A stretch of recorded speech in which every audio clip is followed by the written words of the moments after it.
lounging, son. Welcome back to the Comic Lounge. My name's Ryan, and I am back with another Christmas holiday themed comic book with Walt Disney's Christmas Parade #2 from 1989. I was only 2 years old when this came out, so this is definitely not something I had up until recently. To be honest with you, I was like dollar bin diving, and I was lucky enough to pick this up for a really good price. Super stoked to talk about it on the channel. Also, before I jump into it, want to remind everybody, if you dig what we do on the channel, make sure you shoot us some likes. We love your comments and feedback, and make sure you hit that subscribe button so you're notified every time we drop a new vid. Got a bunch of dope content on the channel, whether it's interviews with big name creators, indie creator spotlights, creator commentaries, or books where we just flip through old and new comic books. So make sure you hit that subscribe button. So this one has got multiple stories. You can see the yellowing of the pages. This is old newsprint stuff. So we got Donald Duck in A Letter to Santa, and story art by the great Carl Barks. We have a Chippendale story by Jack Bradbury, Pluto by Jack Bradbury, Little Bad Wolf by Carl Buechner. Got another story by Carl Barks with Uncle Scrooge in The Thrifty Spendthrift. Got Scamp by Al Hubbard. Paul Murray does a Bucky Bug story. Another we got a one-page Donald Duck gag by Carl Barks. The Seven Dwarfs by Jack Bradbury. Paul Murray does a Mickey Mouse story. Another one-page gag by Carl Barks with Donald Duck. And Tony Strobel on Uncle Scrooge in Santa Surprise.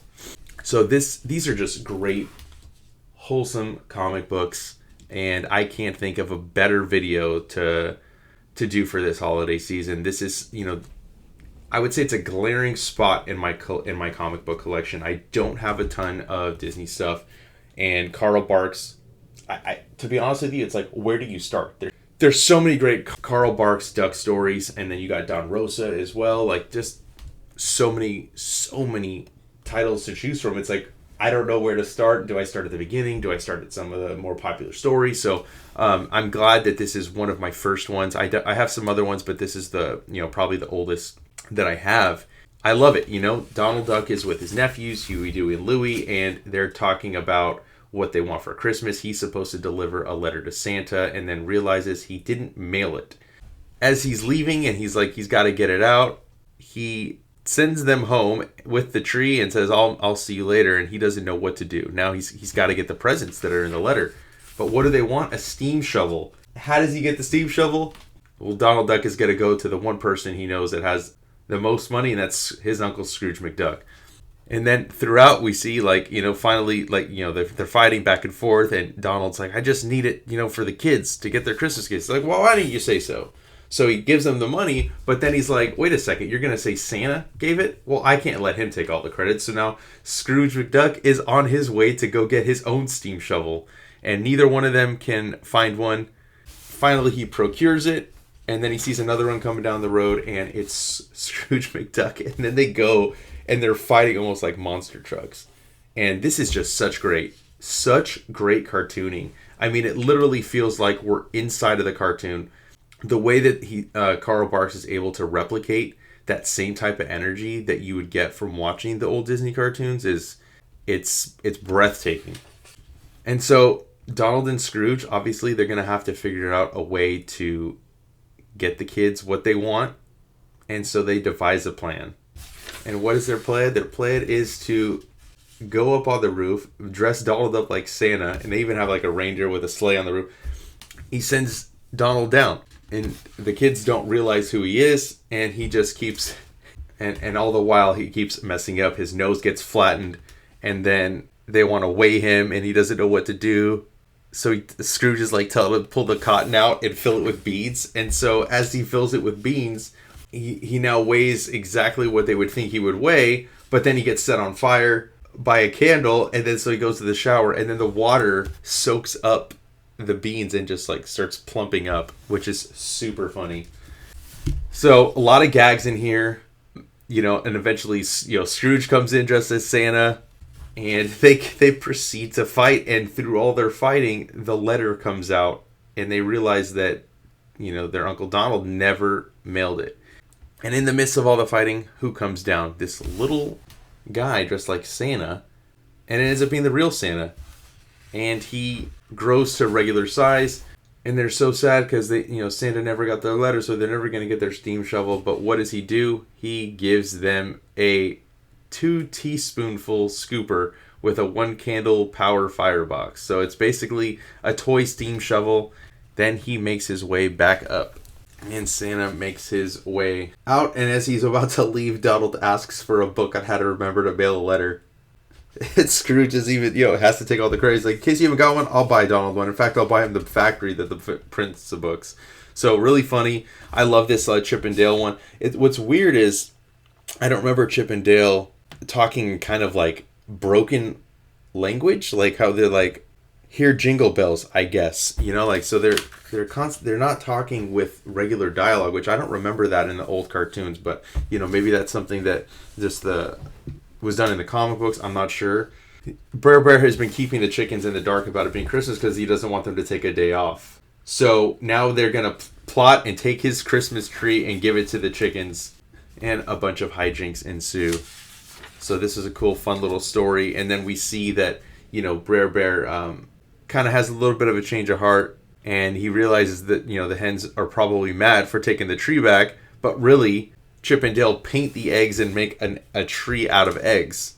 The chicks aren't having it. They're not happy with it. So Brer Bear brings back the Christmas tree.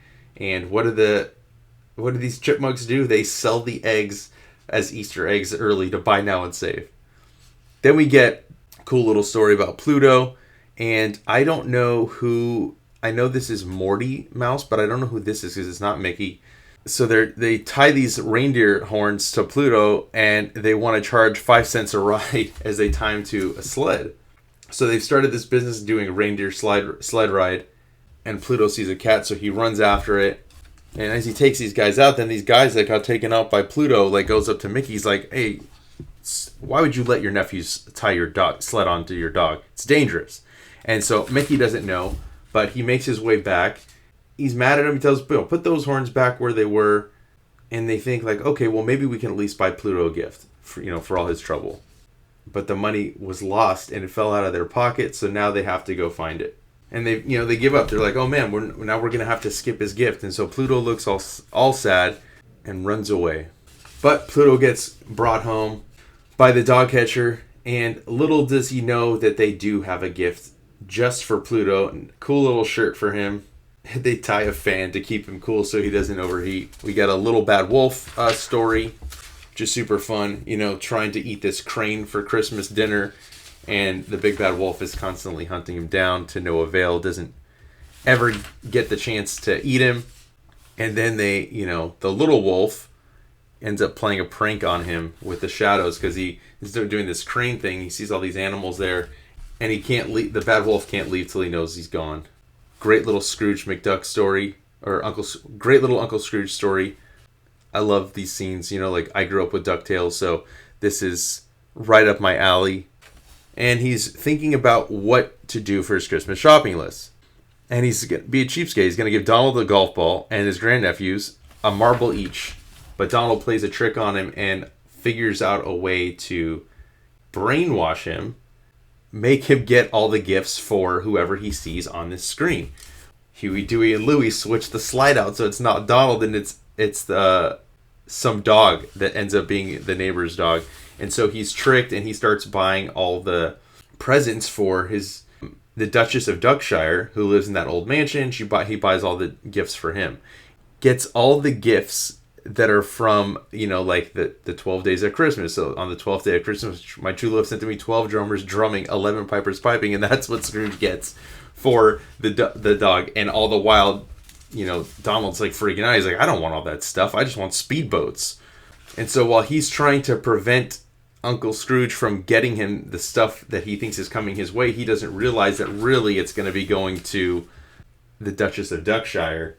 Just a lot of cool antics throughout. A great fun story with this one. He dresses up Huey, Dewey, and Louie as the three French hens. He dresses himself up as the partridge in a pear tree. Just super funny. I just love it. And even the partridge is a Trojan horse. That's what Scrooge thinks because he doesn't know that it's Donald, and he gets him all tied up. And then finally, we see all the gifts brought to the dog, and the dog is scared by everything. And the Duchess ends up being enamored with Scrooge because he was giving all these gifts to her precious dog. And then she's going to feed the hens and the partridge, which are Huey, Dewey, Louie, and Donald, to her dog, but they are able to make their escape. With all of Scrooge's kindness, he ends up being given 10 of her best oil wells. And so he wakes up the next day, or as he leaves, because the day's come to an end, he's like, how did I get these oil wells? I was hypnotized or something. You get going before the store's closed so you get that golf ball and those marbles to them. Pretty funny story. Then we get this like little, story with Scamp from little Lady and the Tramp. We get Bucky Bug's Dreamboat, and then another, the one pager with Donald Duck. I love these one page gags, man. So good. Get the Seven Dwarfs. Cool little story with them. We get some, rare bears in it. Bambi's in it. We get Thumper, Flower from Bambi as well in here. Fun little story here. We get the witch from Snow White as well. I like this Mickey one too. This is a great one. He's going off with Goofy to get his tree, but they get this telegram, and it's Mr. Pitch who says he's unable to cut trees due to an accident. And he's sorry to disappoint everyone who depends on his trees for Christmas, but he's in the hospital. So Mickey and Goofy visit him, and then they go, and they're like, oh my god, all these trees are raised just like crops. And so they decide they're going to help Mr. Pitch, and they're going to cut the trees down and help him sell them. But as they go, Critter, this dog, steals Goofy's lunchbox. As Mickey chases Goofy off into the forest, he sees all these tree stumps. And so somebody's been cutting these trees down, and they try to figure out who it is, and they see that eventually they figure out it's Pete, because Pete's been stealing them, and he's going to make it so that they can only buy trees from him and pay a premium price. And so Mickey and Goofy start tying up these trees, and they're carrying them away, and they're going to, put them in the truck, and they stay in Mr. Pitch's cabin, and they hear all this noise going on outside and see the truck's been stolen. So then, they keep going on, and they run into Pete, and eventually they are able to get the trees back from Pete, and everything ends on a happy note, and Pete is now punished by having to be Santa to pay for his crimes. A fun, heartwarming story. Get this Donald Duck, again, another one-page gag, and another one-pager for Scrooge McDuck. And of course, Scrooge comes with huge list of stuff that he wants. But this was such a fun book. I don't know where this would be collected, or any of these stories would be collected. I do know that if you can find this for a good price, it's worth every single penny. This has definitely made me want to go back and check out all sorts of the Ducks, the Donald Duck and Scrooge McDuck, all those good stories. So hope you dug this, and hope you check out the rest of the Christmas videos on the channel. Make sure you like, follow, subscribe, hit the bell icon so you're notified every time a new vid drops. And on that note, I'm out.